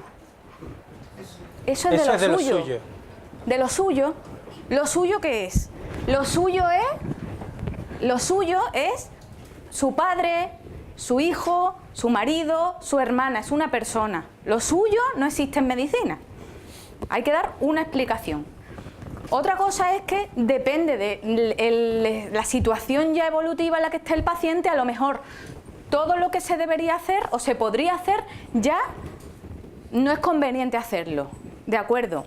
Pero tenemos que tratar las hipoglucemias, tenemos que tratar la hiperglucemia, si al paciente además le está dando un infarto o una angina, hay que aliviársela, si no es candidato a tratamientos invasivos, que probablemente no lo sea, pues no lo es y se le explica a la familia, mira, esto en otras condiciones, pues se haría tal cosa, se le llevaría al hospital, se le haría un cateterismo, se le metería un mollecito, en este caso no es conveniente ya por su situación, pero le vamos a tratar el dolor, le vamos a poner sus nitratos si los necesita, le vamos a hacer lo que haya que hacer y darles una buena explicación. No nos podemos ir de una casa diciendo esto de lo suyo no es nada, ¿vale?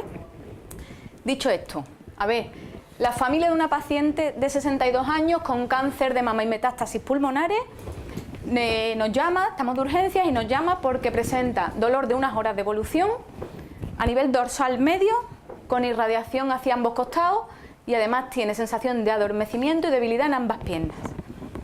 ¿Cuál os parece la actitud más correcta? ¿Administrar 10 miligramos de cloruro mórfico subcutáneo y pautar tratamiento con morfina oral? ¿Iniciar tratamiento con corticoides orales y reevaluar en una semana?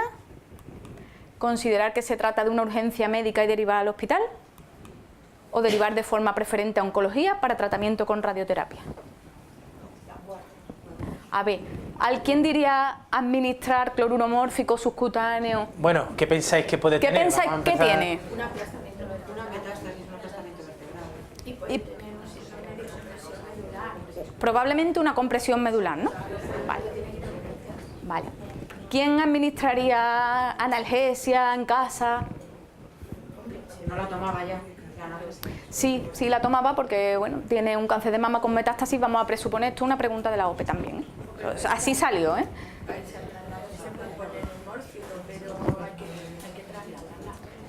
¿La trasladaríais al hospital? Bueno, esa dieron por buena, esta salió en Navarra. Sí, todos la trasladaríamos y ahora vamos a ver por qué, ¿no?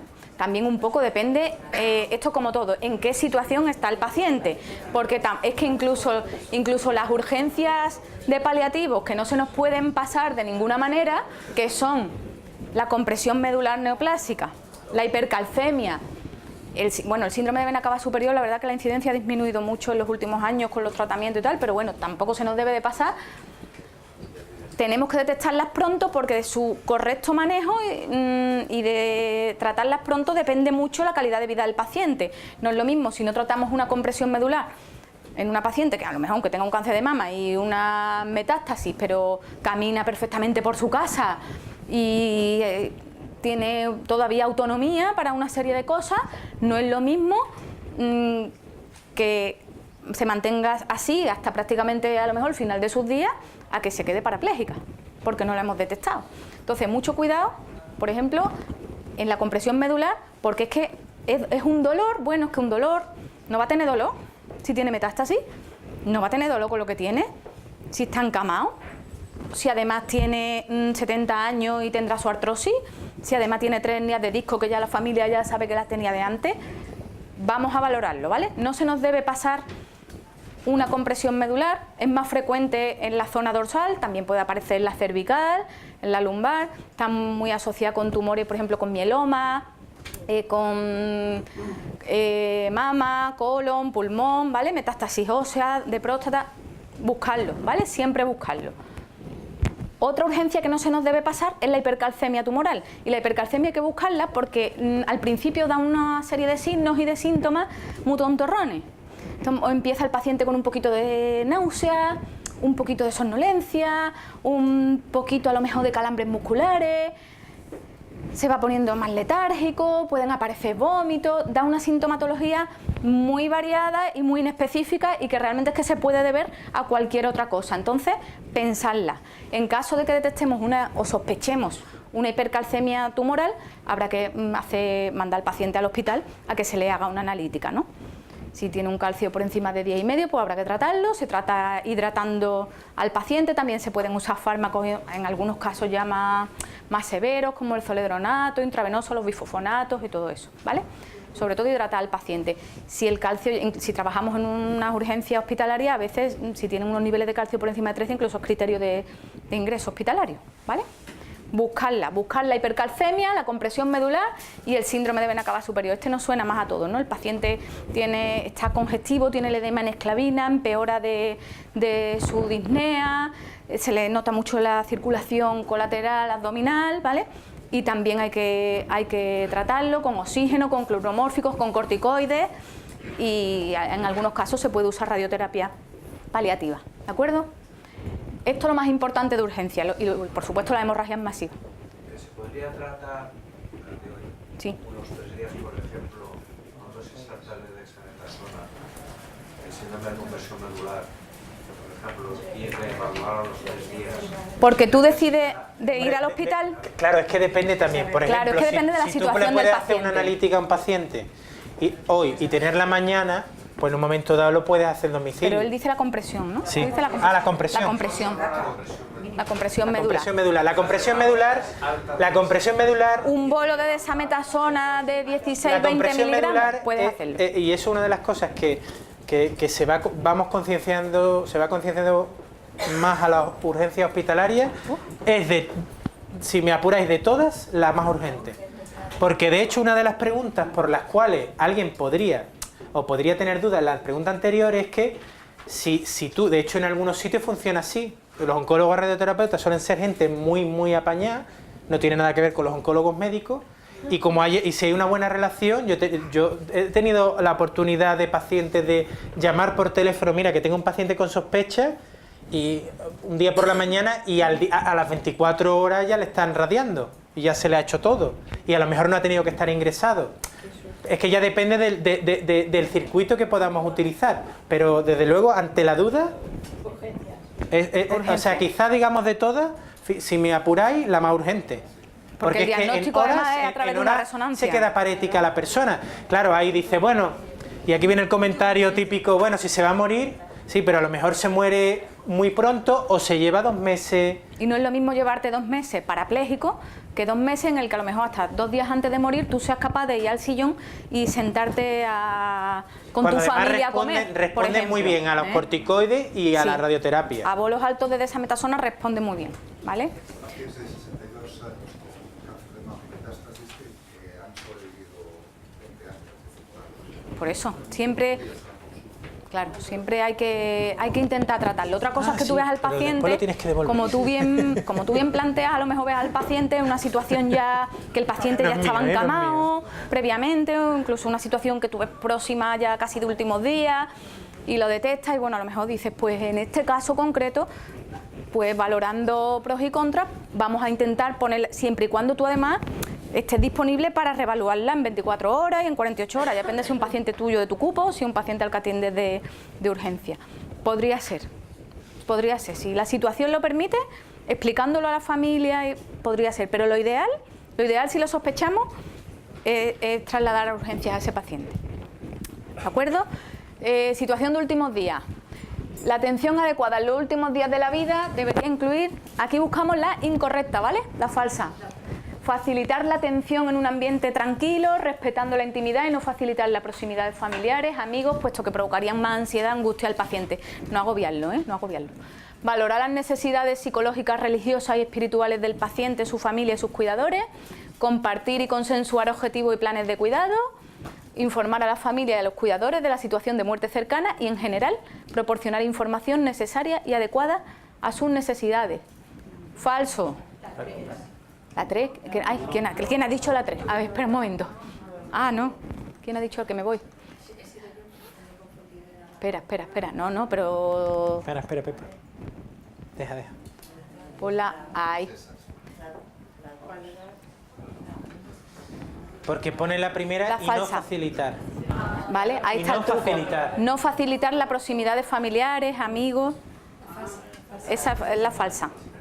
Hay que intentar facilitar la medida de lo posible que el paciente esté acompañado de sus Vamos, de seres hecho en queridos. Andalucía tenemos la Ley de Derecho y Garantía de Muerte Digna. Por Ahí eso está. mismo. ¿Vale? Situación de últimos días.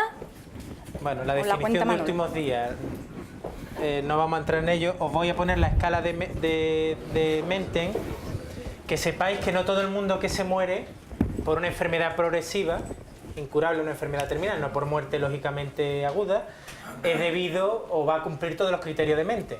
Hay pacientes que se mueren con ningún criterio, o prácticamente o uno, y hay gente que los cumple todos y tarda mucho en morirse. ¿Vale? Lo que sí está estudiado, esto además fue una comunicación del año 64, que hicieron este estudio, es que cuando tienes todos estos signos, que ya supongo que conoceréis, cuando tienes al menos 4, está en una situación de agonía. Si tienes menos 1 o 3, sería situación preagónica. Lo interesante es que si la situación es agónica, el paciente va a morir en los próximos 4 días en un 90%, con un 90% de probabilidades. Por eso la escala de Menten es muy... o puede resultar muy útil. ¿Qué pasa? Que hay muchos otros signos. Pues está, por ejemplo, la disfagia, está, por ejemplo, el paciente, ¿no? Lo que llaman la mejoría de la muerte, que es verdad que hay pacientes que lo tienen, en fin, podríamos meter muchísimas otras cuestiones, pero esto sí resulta útil, ¿vale? Sí. ¿Mayor de 0 igual a 4? No, que si tiene de 1 a 3 se define como situación preagónica y a partir de 4 más es situación de agonía. ¿La agonía y cuánto tiempo? La agonía se supone que el fallecimiento es en los próximos 4 días en un 90% de los casos. Se cumple bastante, yo no sé si el 90%, pero se cumple bastante, pero que también os podéis encontrar pacientes que necesiten más tiempo para morirse, ¿vale? Vía de administración de fármacos. ¿Cuál es la vía de elección para la administración de fármacos en cuidados paliativos? Vía oral, vía intravenosa, Ya sabía la pregunta sin mirarla. vía subcutánea, vía intramuscular. Perfecto. Muy bien. Vale, perfecto. Muy bien. Vía oral. Siempre que se pueda mantener la vía oral, ¿vale? Porque es la más, lógicamente, la más cómoda para el paciente, no duele y la mayoría de los pacientes mantienen la vía oral hasta prácticamente los últimos días de vida, ¿vale? Lo cual no quiere decir que a lo mejor no podamos usar una subcutánea puntualmente en una situación de vómitos y una vez que se resuelve, porque era una causa irreversible, volvemos a recuperar la vía oral, ¿vale? La vía subcutánea, que sería nuestra segunda opción, en caso de que ya la vía oral, por vómitos, por tumores, por lo que sea, ¿vale?, no la podamos usar, es muy cómoda, tiene muchísimas ventajas. Las ventajas que tiene, sobre todo, es que no duele prácticamente, porque el tejido subcutáneo pues tiene muy poca inervación y no duele. La técnica es muy fácil, es muy sencilla. ¿Habéis puesto vía subcutánea? Mira, aquí os pasamos para que toqueteéis los dos modelos. Vamos, dos modelos, hay muchos más, ¿no? Pero la metálica de toda la vida, que es la que soléis tener los dispositivos de urgencia y en primaria, y después estas otras, ¿vale?, que tuvimos la suerte de introducir nosotros los primeros, ya gracias a Dios hay más sitios. Y esto, lo bueno es que una vez que si quiere alguien lo podemos hacer. Lo bueno es que después sale la aguja y se queda el teflón dentro y entonces no molesta. ¿Vale? Y tiene 2 vías de acceso, con lo cual en una vía esto lo pinchamos y se quitaría, ¿vale? Y quedaría, ya no hay aguja, Esto queda totalmente cerrado, hermético, y la ventaja es eso, que al tener 2 luces, la hay ya incluso ya de 3. Pues permite que, por ejemplo, en una tengamos un infusor, ojo, podemos tener también, si no tenemos infusor, se puede poner con un dosiflow y un suero, quitamos el Cristo, ¿no? Que todavía lo hay en las casas, pedimos permiso, una callata, es una broma, lo ponemos y con el dosiflow va bastante bien. Y en la otra podemos poner rescate. Lo único que hay que tener cuidado es que, lógicamente, si va mucho volumen a la vez, la piel tarda un tiempo, es rápido, pero tarda un tiempo en absorberse, ¿vale? Ir pasando por aquí para que no pincha, así que la otra sí puede pinchar. Si queréis, cuando acabe el taller, si alguien quiere probarla, buscamos un R1. Yo me pongo... Y lo dejamos que se pinche. Las zonas más habituales, ¿vale? Sus claviculares, abdomen evitando la zona periumbilical, en las piernas o en la zona deltoidea, pero muy importante que consensuéis con el paciente ciertas cosas, porque por ejemplo si el paciente duerme del lado izquierdo y es como consigue dormir, pues no se la pinchemos en la pierna izquierda, ni en el abdomen izquierdo. Para pacientes que están a lo mejor con un delirio, un agitado, todo eso, a veces es útil la zona escapular, porque ahí no se la va a arrancar, ¿vale? La técnica de punción es facilísima, que ya os digo que si queréis al final lo íbamos a hacer, pero vamos justito de tiempo. Se coge la palomita o lo que sea, un pellizquito de piel y se pincha a 45 grados. Y ya está, ¿vale? Se pincha y ya está. Se fija bien y lo único que sí aquí lo tenéis también, ¿vale? Estos apósitos son súper buenos para fijar porque son transparentes. Tenemos que intentar pasarlo también. Estos son los de las vías intravenosas que se llevan en urgencia. Porque además la complicación más frecuente es que el punto de punción a lo mejor pues, se indure y con el apósito transparente pues lo podemos estar vigilando, ¿de acuerdo? Otra cosa importante que os quiero decir de la vía, bueno, esto ya os lo he comentado, pellizquito de 45 grados, es muy fácil. El seguimiento es muy fácil. Y otra cosa importante es que podemos usar la vía para bolus o para infusores. ¿Tenéis infusores en vuestro medio? Sí. Bueno, por si no tenéis, pasa otro.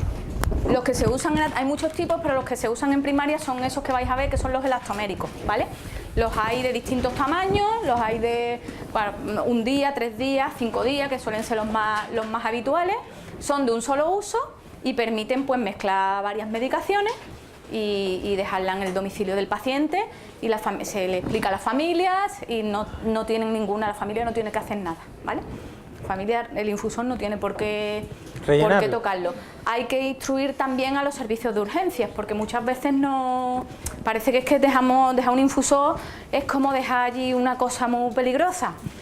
Que no, ¿vale? Que se le puede dejar y ya se avisa al equipo de paliativo o al médico de familia si es fin de semana para que vaya el lunes al equipo de primaria o a quien corresponda, ¿vale? Casi todos los fármacos que se usan en cuidados paliativos se pueden usar por vía subcutánea.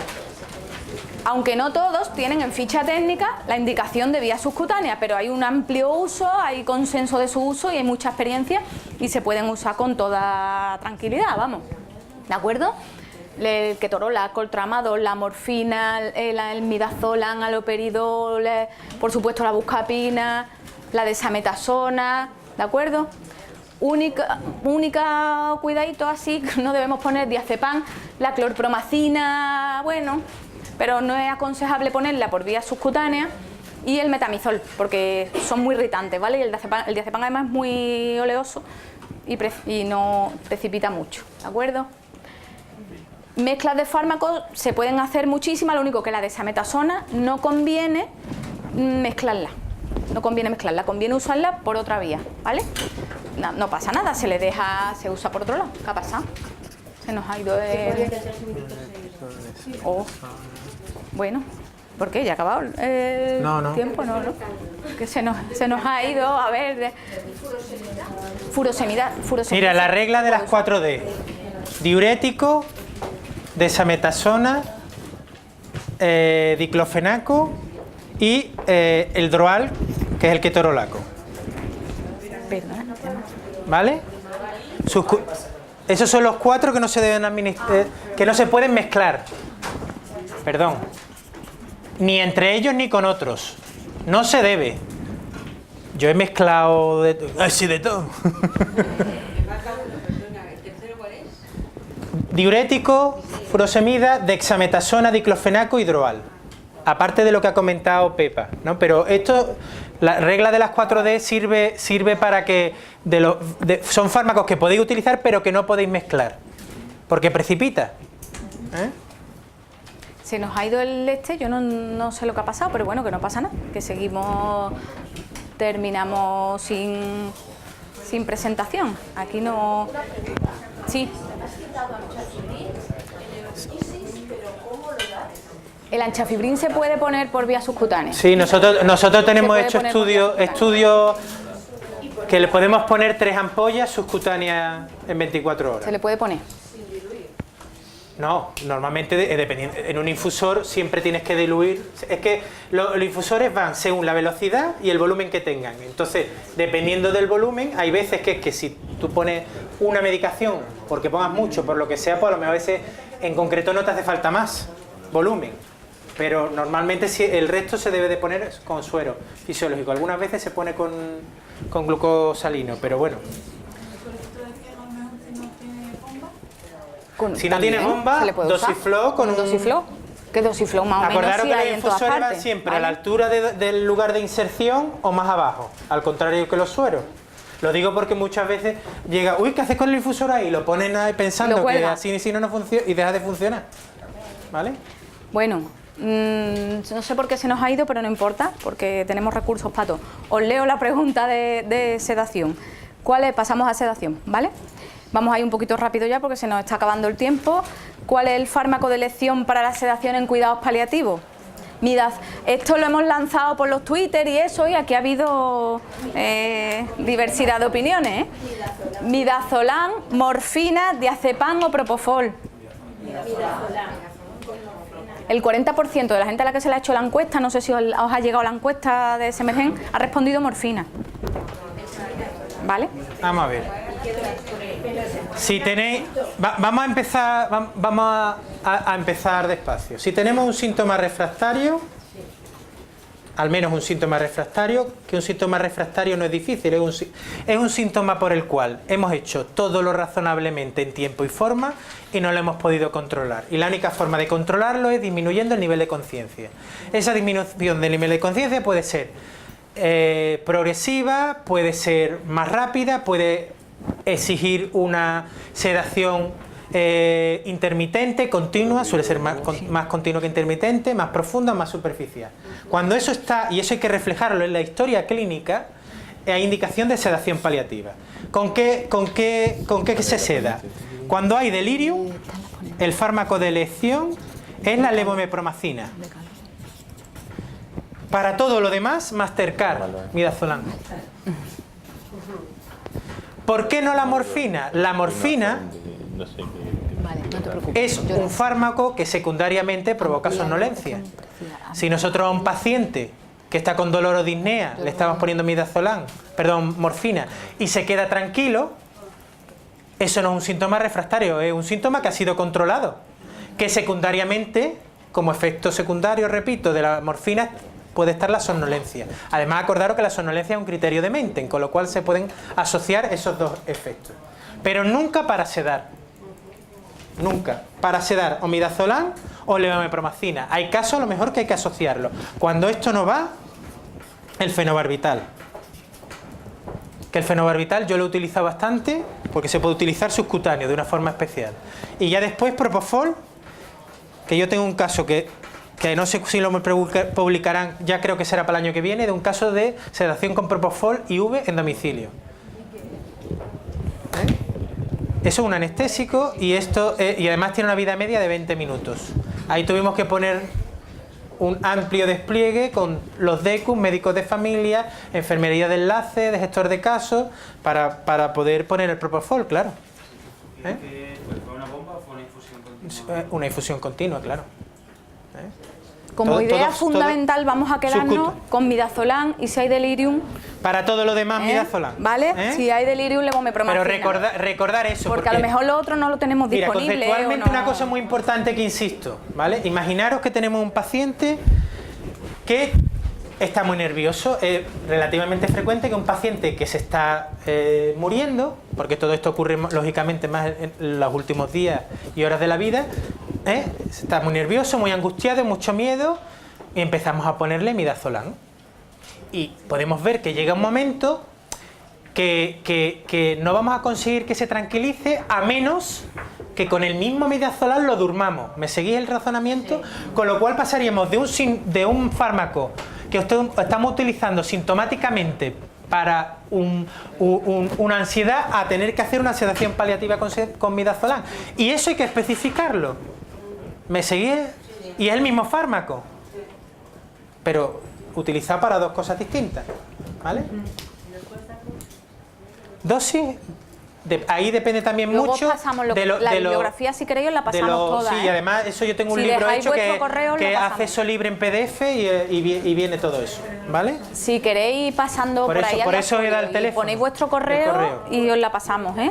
Ahora os lo paso, ¿vale? Vamos, de hecho en la Consejería de Castilla y León creo que lo he visto que está colgado el libro, Sí. hace unos días. El de Castilla y León lo tenéis cargado, sí, sí. Y yo no he hablado con ellos, han cogido el libro, como es de acceso libre, no he ganado dinero, lo habemos tontos, pues ¿qué le vamos a hacer? No me lo he traído. El libro se llama Manejo domiciliario del dolor y otros síntomas. Ese es el mejor libro que hay de paliativo. El otro que os he dicho lo he escrito yo, pero este es el mejor libro que hay en paliativo. Le faltan algunas cosas, pero es muy bueno. Vamos a ver, como libro de cabecera y útil, ¿vale? Porque después hay libros que pueden ser magníficos, pero hay que tener horas y días para leerlo, ¿no? Entonces no es... Y lo importante, lo que ha puesto ahí Pepa, que para monitorizar la sedación necesitamos la escala de Ramsay. Y eso escribirlo también en la historia, es decir, nosotros podemos tener un paciente con un Ramsay 4 que tenga un dolor o una disnea y haya que sedarlo. Entonces tenemos que escribir paciente inicialmente en Ramsay el que sea. Y tenemos que indicar con qué Ramsay se queda el paciente tranquilo con la sedación. Normalmente, además, si queremos hacer las cosas bien, pondremos una infusión continua, si podemos ponerla, ¿vale? De las dos maneras que hemos hablado, más rescate, porque normalmente hará falta rescate. Y siempre hay que avisar, hay que decir a la familia que muchas veces, imaginaros si la sedación ha sido por dolor, por síntomas refractarios, dolor, que muchas veces se pueden juntar otros síntomas refractarios.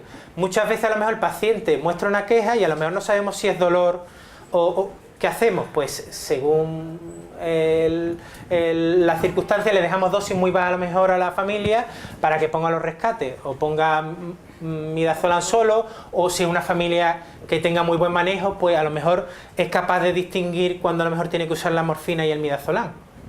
También, claro, depende del nivel, porque hay pacientes que si tienen un Ramsay bajo se van a quejar y a lo mejor dicen, me duele, o dice, pues mira, pues no lo sé, pues a lo mejor pongo morfina, o no, sigo poniendo midazolam, o pongo también midazolam y Sinovac. Esto, claro, lógicamente después se puede complicar.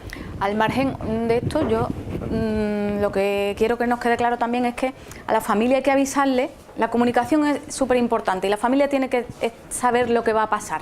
Hay que avisarle que el paciente ya no se va a despertar, que si se hace una sedación paliativa, ¿por qué se hace? Y que ya no se va a despertar. Y permitirle que... O que lo más probable es que no se despierte, en principio es que no se va a despertar. Sí, pero... Hemos tenido casos de... Por eso decía lo de la mejoría de la muerte. En un Ramsay 5 o 6 se despierta, yo tuve un caso además, lo tengo descrito, se despertó después de 7 días sedada, se tomó su tortilla de papa, un trocito, se volvía a quedar dormida, todo esto con la vía puesta, y se murió a las 6 horas. Y el yogur premortem, el yogur premortem es fundamental. Entonces, tú llegas y se ha comido un yogur, hombre, lo que hay que se explicar, muere. ¿por qué? Lo que dice Pepa es verdad y es muy importante, porque muchas veces el paciente empieza a despertarse y a estar sintomático, lo primero que hay que ver es que la vía no se haya ido, no esté fallando, no se haya salido, que es que eso es lo más frecuente, o que en un momento dado esa medicación ya no es suficiente y hay que o aumentar dosis o cambiar de escalón. Bueno, nos vamos con la comunicación, el pacto de silencio y ya estamos terminando. Esta es muy andaluza también. Estando de guardia, avisan para valorar en domicilio a un paciente por dolor intenso, afectado según su historia, de cáncer de pulmón con múltiples metástasis óseas en tratamiento paliativo. Al llegar al domicilio, la esposa, hija y vecinos te esperan. He puesto vecinos por aquello de que ahora no se puede decir vecinas, porque no se debe, ¿no? No es correcto. Pero vamos, por estadística suelen ser vecinas. Te esperan en la puerta y a través de gestos te informan de que el paciente no sabe su diagnóstico. Eso se conoce como el signo del ventilador. Eso. ¿Vale? Si lo Tú veis aquí- llegas y empiezan. Así, signo del ventilador. Así. No. Y suele haber además las vecinas, el cónclave de vecinas en la puerta. Eso es mejor que la sesión clínica por el mejor experto de lo que tú quieras en tu servicio. Porque te dan mogollón de información. Les tenemos manía, pero no.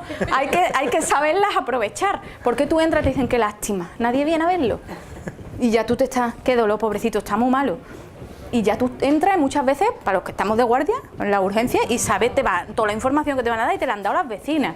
Ni el Oxford Handbook de Palliative, no, las vecinas. Bueno, que el paciente no sabe su diagnóstico. Tras valorar al paciente, indica dosis de analgesia de rescate y informo al paciente del origen de su dolor. Es absurdo tenerlo más tiempo engañado. Mantengo el plan de la familia. Ellos lo conocen mejor que nadie y sabrán por qué lo hacen. Ofrezco a la familia la posibilidad de contactar con su médico de familia al día siguiente y recibir ayuda para el manejo de la información al paciente, ya que esta situación puede no ser beneficiosa para él. O cualquier opción es válida en este caso, ya que esta cuestión no es competencia del médico de urgencias. Venga, bien, ¿no? La 3, todo el mundo conforme, ¿no? Bueno, la comunicación es una herramienta en sí misma, ¿vale? Una herramienta terapéutica fundamental. No es lo mismo que yo le diga a un cuidador, aquí estoy, ¿vale?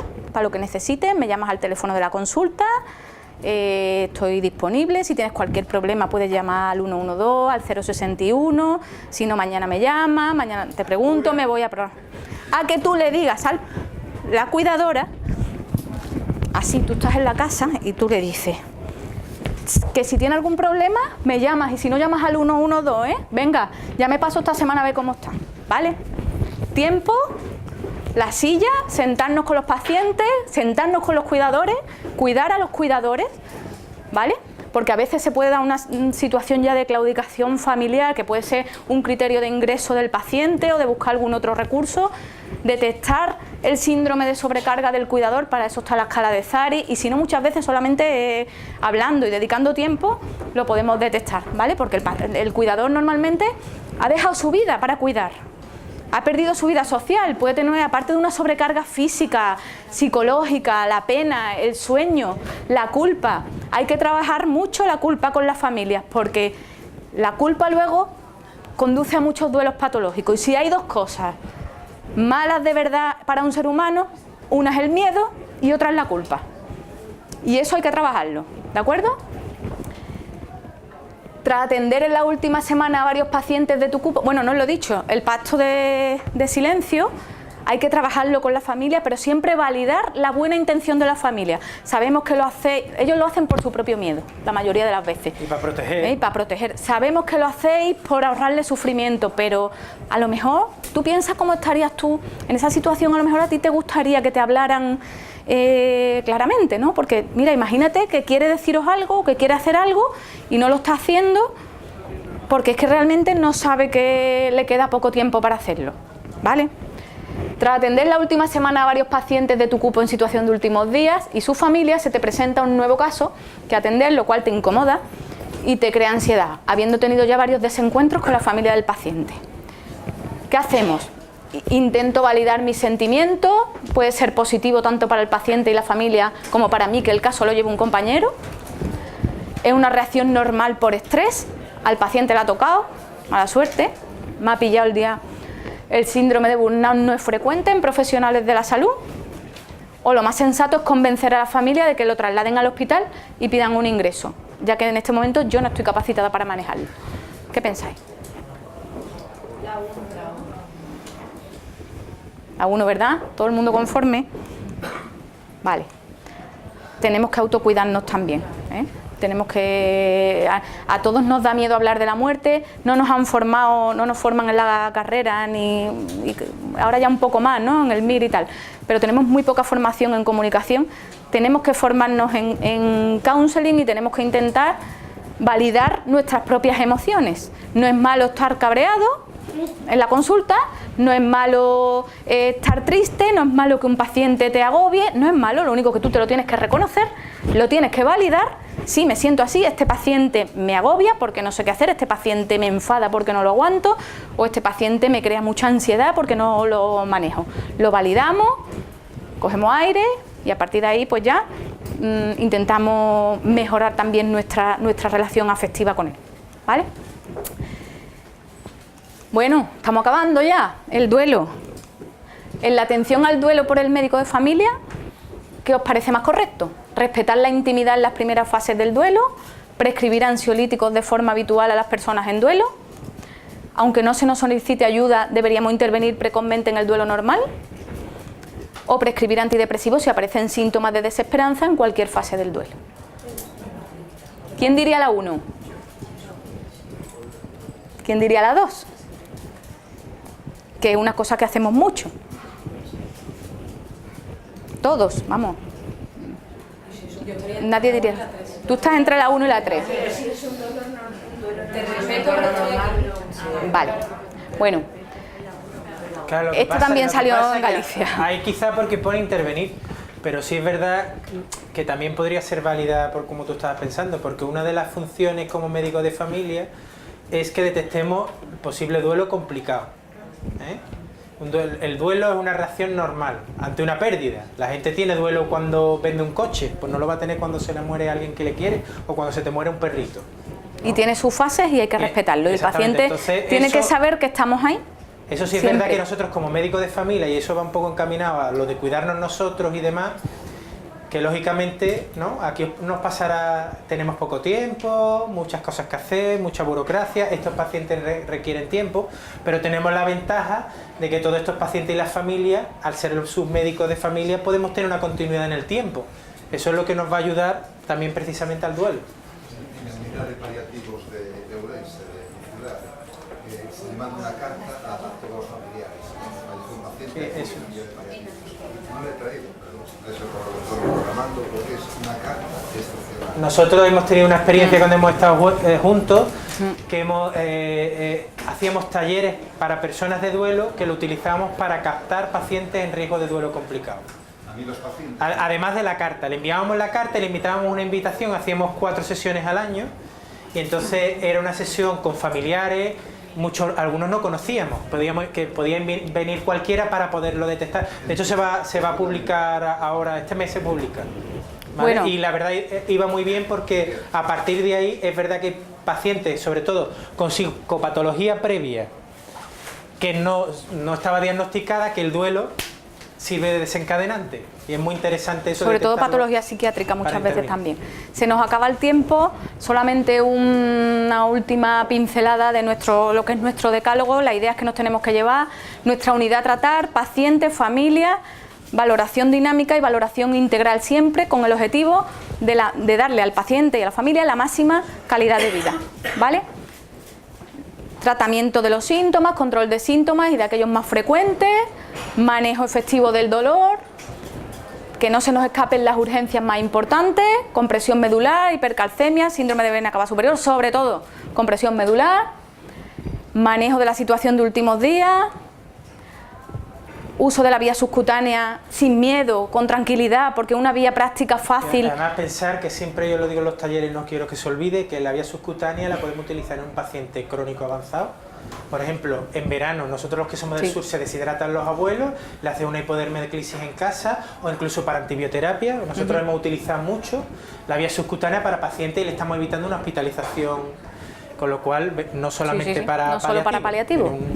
Más aplicación. Sedación paliativa, siempre que sea posible con el consentimiento del paciente, con buena información a la familia cuando aparezca un síntoma que ya no hay. Tiene que haber un consentimiento por el paciente. Por el paciente, y si el paciente no es capaz o está incapacitado médicamente, la toma de decisiones a través del familiar que tome las decisiones. Lo que pasa es que tenemos que intentar que en vez de una persona solo haya un consenso, ¿vale?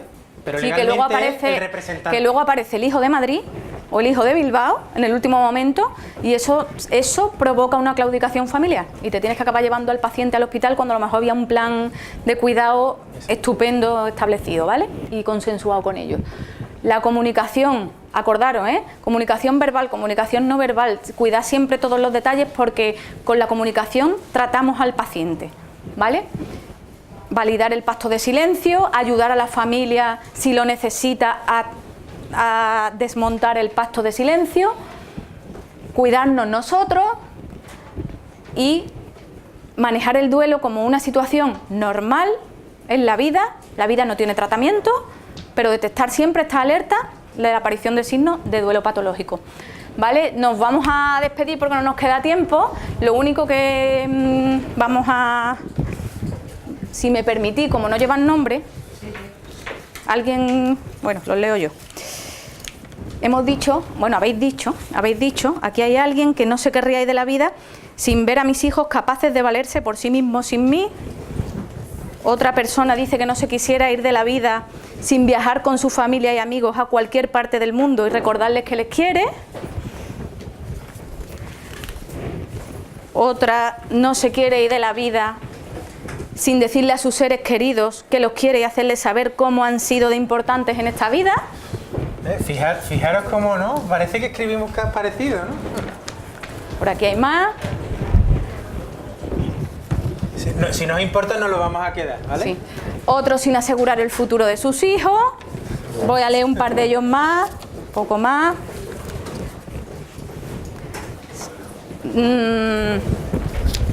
A ver. Sin llevar a su hija al altar.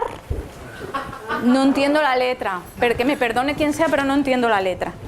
Llevar a mi hija al altar cuando se case. Vale.